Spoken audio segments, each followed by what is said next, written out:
I believe that often life presents us with choices, and we have synchronicities that help us learn and grow and up level. And for me, the first one I can reflect on was back when I was in high school. I had a guidance counselor who really helped me see what I was capable of beyond what the testing results were and what I'd seen was possible from the examples in my life. And that was huge. That was powerful because I was the first person in my generation to go to college.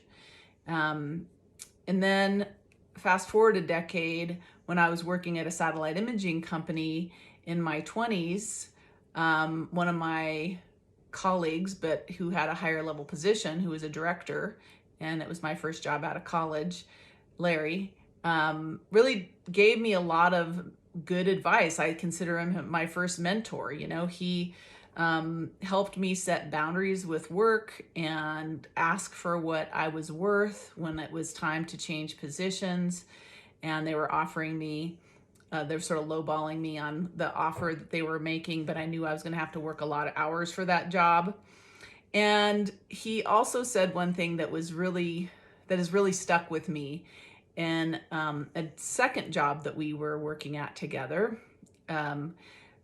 which was that you're here for who you are, not for what you do. Even though we are working in an environment where everybody measures what you do, it's who you are that actually is making the difference. So outside of the business world, I have been blessed by having a spiritual mentor.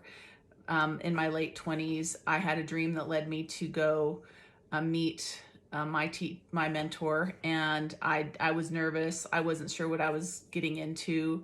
I had a lot of cultural and familial beliefs that almost kept me from following through on it, but I'm so glad I did, because Dawn, my mentor, really was able to see what my healing gifts were, what my spiritual gifts were, and support me in learning about them. She didn't say, here's what you're going to do with your life. What she did is she held me accountable and kept introducing me to new different possibilities that she thought would line up with my interests and my skills, until I could sort of get some pieces of that to form into what would feel fulfilling to me. And I was doing all of that, work with her while I was working in my corporate career. So, she's been a mentor for me since the late 1990s. And I really feel especially lucky, because it's pretty rare for people to have personal mentorships anymore in our world. In fact, it used to be a really common thing in sort of tribal culture, but our culture has gotten so far away from that and has decided to look at education as the sort of only path towards becoming satisfied and successful.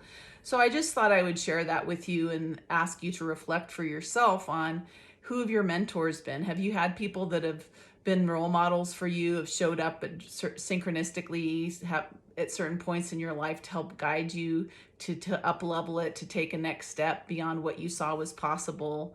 How did they support you? And I really believe that we all need a support network, and mentorship can really take us to the next level, because skills are one thing, but there's this huge piece of our personal growth and success that has to do with our spiritual self, and the blocks that we have to taking it to the next level are often not in skill, but they're actually in our spiritual self or unconscious blocks. So I thought I would share that with you tune in today, and also let you know that my Sacred Mentoring program is where I do personal one-on-one mentoring, is opening up this week for applications. Our program starts in March, but the application process starts now with a connection call with me to talk about what you're trying to